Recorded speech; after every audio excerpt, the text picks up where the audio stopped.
हमारे देश में शादियाँ दो इंसानों के बीच नहीं बल्कि दो परिवारों के बीच में होती है। इसीलिए हमारे यहाँ हमारे घर के बच्चे किससे शादी करेंगे और कहाँ अपना जीवन व्यतीत करेंगे, उस फैसले में जितनी मर्जी उन बच्चों की होती है उससे कहीं ना कहीं ज़्यादा मर्जी उनके परिवार वालों की होती है। आज की कहानी भी मैं आपको एक ऐसे ही परिवार के बारे में सुनाने जा रही हूँ जिन्होंने बड़ी धूमधाम से अपनी बेटी की शादी की थी, लेकिन उन्होंने कभी सपने में भी नहीं सोचा था कि जिस घर में उन्होंने अपनी बेटी की डोली भेजी है उस घर से उसकी अर्थी उठेगी। आज की कहानी दरअसल आज से 10 साल पहले घटी थी। ये घटना उत्तर प्रदेश के सबसे बड़े शहर और किसी ज़माने में इंडिया के मैनचेस्टर के नाम से मशहूर कानपुर की है। ये घटना एक अरबपति कारोबार की बहू के कत्ल की है, जिसकी बिखरी हुई कड़ियों को जब पुलिस ने समेटकर हिस्सों को सुलझाया तो खुद पुलिस वाले भी हैरान हो गए। 27 जुलाई 2014 को कानपुर शहर के एक नामी और बड़े बिस्किट कारोबारी ओम प्रकाश दसानी के छोटे बेटे पीयूष दसानी ने पुलिस को फ़ोन किया। पीयूष दसानी ने जो बताया उसके मुताबिक रविवार की सुबह उनकी पत्नी ज्योति ने उनसे आउटिंग करने की फरमाइश रखी थी और उसी सिलसिले में दोनों पति पत्नी यानी पीयूष दसानी और ज्योति घर से निकलकर घूमते हुए कार्निवल रेस्टोरेंट में लंच करने पहुंच गए। लंच करने के बाद दोनों पति पत्नी होंडा कार से आगे निकल पड़ते हैं। तभी एक सुनसान सड़क पर दो मोटरसाइकिल पर सवार बदमाश उन्हें घेर लेते हैं। कार के रुकते ही वो बदमाश पीयूष को कार से बाहर निकालकर उसकी पिटाई करनी शुरू कर देते हैं। साथ ही बदमाश उसकी बीवी पर भी हमला करते हैं और फिर दो बदमाश पीयूष की कार को छीनकर बीवी समेत कार को अगवा कर ले जाते हैं। उसके बाद बाकी बचे दोनों बदमाश पीयूष को वही बदहवास हालत में छोड़कर भाग निकलते हैं।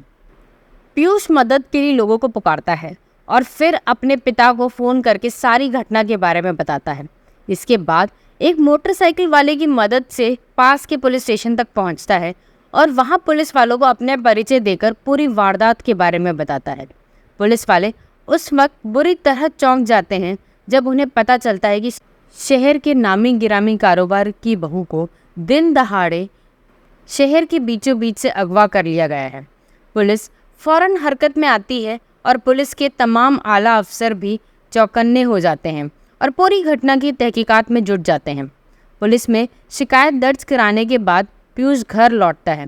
बहू के दिन दहाड़े अगवा होने की खबर से घर के साथ साथ आस पड़ोस में भी कोहराम सा छा जाता है। हर कोई सोच में पड़ जाता है। पीयूष और ज्योति की शादी को 2 ही साल हुए थे। पीयूष अगर कानपुर के जाने माने कारोबारी का बेटा था तो ज्योति भी मध्य प्रदेश के जबलपुर के एक रईस खानदान की लाडली बेटी थी। लेकिन दिन दहाड़े कानपुर से अगवा होने की खबर मिलते ही जबलपुर में भी हंगामा मच गया। इधर पुलिस की तफ्तीश और तेज़ होने लगती है। पुलिस के अफसरों की एक टीम पीयूष के घर पहुंचती है और पीयूष को लेकर उस जगह का मुआयना करती है जहां वारदात हुई थी।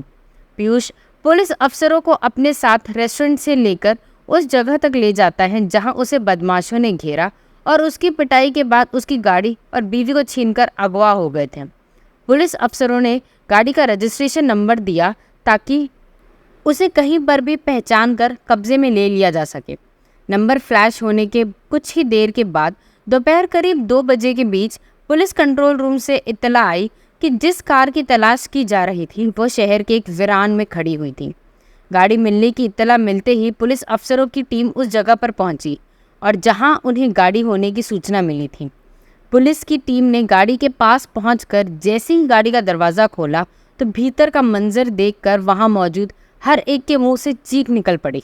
गाड़ी के भीतर खून ही खून बिखरा हुआ था और कार की सीट पर पीयूष की पत्नी ज्योति की खून से लथपथ लाश पड़ी हुई थी। कार के भीतर की हालत से पुलिस ने अंदाज़ा लगाया कि यह हत्या के वारदात को कुछ ज़्यादा देर नहीं हुई है, क्योंकि खून अभी जमना शुरू नहीं हुआ था। कार में खून से लथपथ लाश को देखकर पुलिस वालों के भी हाथ पैर फूलने लगे, क्योंकि अभी तक तो जो मामला अपहरण का था अब वो हत्या में बदल चुका था। कार में ज्योति की लाश मिलने की खबर जैसे ही पीयूष के घर पहुंची तो वहां मातम छा गया।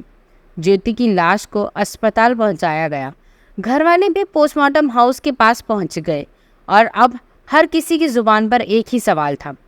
रविवार के दिन उन दोनों के घर से निकलने के भीतर सिर्फ 2-2.5 घंटे में ये सब कुछ कैसे हो गया और ये किसने और क्यों किया। सवाल यह था कि अगर ज्योति का अपहरण फिरौती के लिए किया गया था तो फिर फिरौती की रकम मांगने के लिए कोई फ़ोन क्यों नहीं आया और उससे पहले ही उसका कत्ल क्यों कर दिया गया। पुलिस इन सवालों के जवाब तलाशने के लिए घर वालों से कुछ पूछताछ करना चाहती थी, लेकिन घर के हर एक व्यक्ति का रो रो कर बुरा हाल था। पीयूष भी बहुत रो रहा था, मगर पुलिस के लिए ज़रूरी था कि किसी भी सूरत में उससे अपने सवालों के जवाब हासिल कर सके। लिहाजा पुलिस ने घर के तमाम लोगों से ज़रूरी सवाल पूछने शुरू किए। इसी बीच ज्योति का पोस्टमार्टम होना था, लिहाजा घर के तमाम लोग वहीं अस्पताल में जमा हो गए और तमाम पुलिस अफसर भी वहां इकट्ठे हो गए। इसी बीच एक पुलिस अफसर ने पोस्टमार्टम हाउस के बाहर खड़े पीयूष को देखा तो उसे बड़ी हैरानी हुई, क्योंकि वो कुछ देर पहले घर पर भी पीयूष से मिल चुका था और बयान दर्ज करते वक्त पीयूष की हालत को देख चुका था। लिहाजा उसे पोस्टमार्टम हाउस के बाहर खड़े पीयूष को देखकर थोड़ी हैरानी हुई, क्योंकि उस वक्त पीयूष के कपड़े बदले हुए थे। जो टी शर्ट पहनकर वो अपनी बीवी के साथ लंच के लिए निकला था, पोस्टमार्टम हाउस के बाहर वही पीयूष किसी दूसरी कमीज में दिखाई दे रहा था।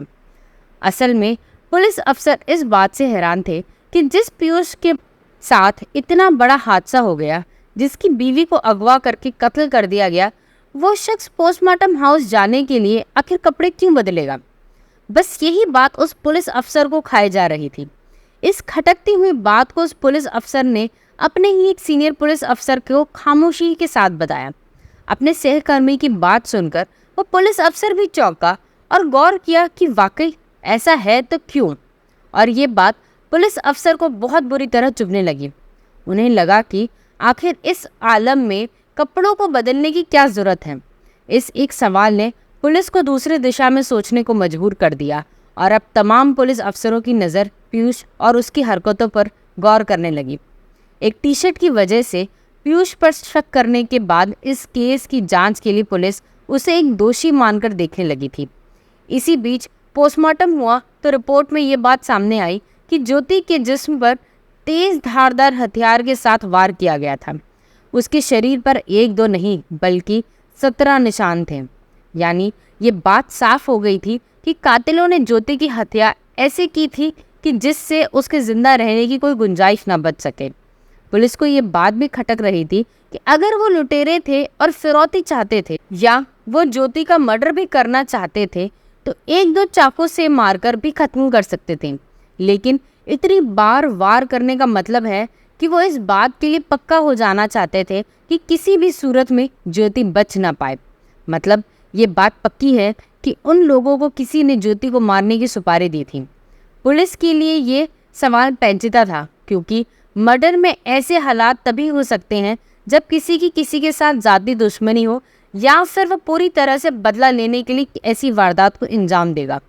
इसके अलावा ज्योति की शादी को 2 ही साल हुए थे, यानी 2 साल से ही वो कानपुर से वाकिफ थी। ऐसे में कानपुर में उसके जानने वाले ज़्यादा हो और उसके साथ कोई गहरी दुश्मनी भी हो, ये मुमकिन नहीं था। अब 2 संदिग्ध बातों को साथ में लेकर पुलिस ने अपनी जांच का सिलसिला शुरू किया। पहले पीयूष का वो बयान जिसमें उसने बताया था कि संडे की सुबह करीब 11:30 बजे अपनी बीवी ज्योति के साथ कार्निवल रेस्टोरेंट गया था। लिहाजा पुलिस ने सबसे पहले कार्निवल रेस्टोरेंट का रुख किया। कार्निवल रेस्टोरेंट से पीयूष के बयान की तस्दीक भी हो गई कि वो वहाँ गए थे। उसके बाद पुलिस ने उस वक्त का सीसीटीवी देखा तो सीसीटीवी से भी पीयूष के बयान की पुष्टि हो गई। वो लोग रेस्टोरेंट में दाखिल होते हैं और जो टेबल पहले से बुक किया हुआ था वो लोग उस पर जाकर बैठ जाते हैं। इसके बाद की फुटेज ने पुलिस को पूरी तरह से चौंका दिया, क्योंकि सीसीटीवी फुटेज के मुताबिक टेबल पर बैठने के बाद से खाना खाने तक दोनों पति पत्नी एक दूसरे से एक भी शब्द बात नहीं करते हैं। ये बात पुलिस को इसलिए अटपटी लगी क्योंकि संडे की सुबह अगर पति पत्नी घूमने के लिए घर से बाहर निकलते हैं तो एक दूसरे से क्यों बात नहीं करते? ऐसे खामोशी से कौन मस्ती करता है? दूसरी बात ये भी गौर करने वाली थी कि खाना खाते समय पीयूष लगातार किसी के साथ फ़ोन पर बात कर रहा था। इस बात ने पुलिस को ज़रूर चौंकाया। इसके अलावा पुलिस को मौका वारदात का एक और मंजर भी चौंकाता है, क्योंकि जिस जगह पर वो वारदात हुई थी वहाँ लगातार ट्रैफिक आ जा रहा था। ऐसे में अगर उस रास्ते पर दो मोटरसाइकिल पर सवार 4 बदमाश एक गाड़ी को रोककर उसे अगवा कर लेते हैं तो इसके बावजूद भी कोई चश्मदीद गवाह उनके सामने नहीं आता। जबकि पीयूष ने बकायदा बयान में लिखवाया था कि बदमाशों ने उसकी पिटाई के साथ साथ उसे धक्का देकर कार से नीचे ढकेल दिया था और कार लेकर फरार हो गए। लेकिन जब पुलिस ने पीयूष के शरीर की जांच की तो वहां उन्हें चोट का एक भी निशान नहीं मिला। अब पुलिस को ये बात समझ नहीं आ रही थी कि आखिर ही कैसे बदमाश थे जो पति को पीटकर उसकी पत्नी को कार से छीनकर भाग गए और इतने हल्के हाथों से कैसे मारा कि एक भी निशान उसके शरीर पर नहीं पड़ा।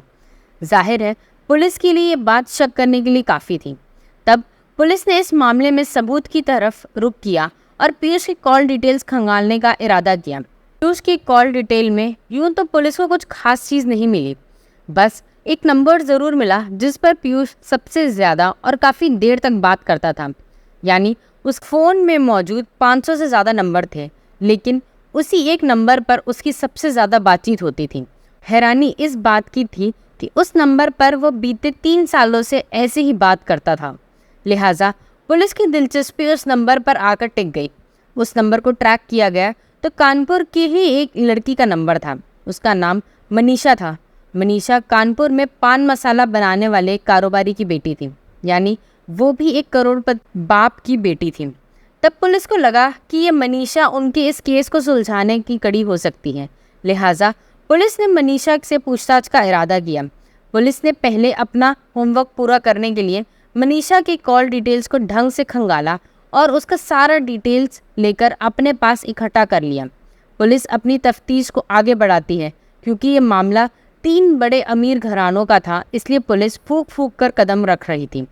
पुलिस की अगली तफ्तीश में उन्हें जो सबूत और सुराग हाथ लगे थे वो पीयूष को ही कातिल होने की गवाही दे रहे थे। लेकिन पुलिस इस बात को लेकर इस हालत में नहीं थी कि वो पीयूष पर कोई कार्रवाई कर सके। वो किसी पुख्ता सबूत के बिना पीयूष पर हाथ नहीं डाल सकती थी। तब पुलिस ने एक दूसरा पैंतरा आजमाया। पीयूष को पूछताछ के लिए थाने में बुलाया। पुलिस ने ये कहकर पीयूष को बुलाया कि वो ही इस पूरी वारदात का इकलौता चश्मदीद गवाह है, लिहाजा उसे पूछताछ करनी ज़रूरी है।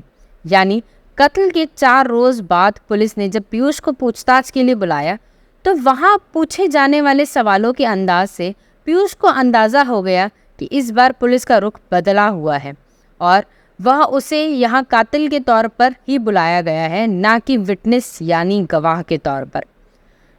पुलिस पीयूष के सामने अपने सुरागों को एक एक करके रखती है, जैसे रेस्टोरेंट का सीसीटीवी फुटेज, मौका वारदात के हालात, कॉल डिटेल्स, मनीषा की कॉल डिटेल्स वगैरह वगैरह।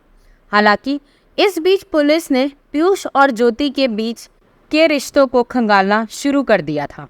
पुलिस के हाथ ऐसा बहुत कुछ लग चुका था जिसके आधार पर बात की जा सकती थी, क्योंकि पुलिस को ये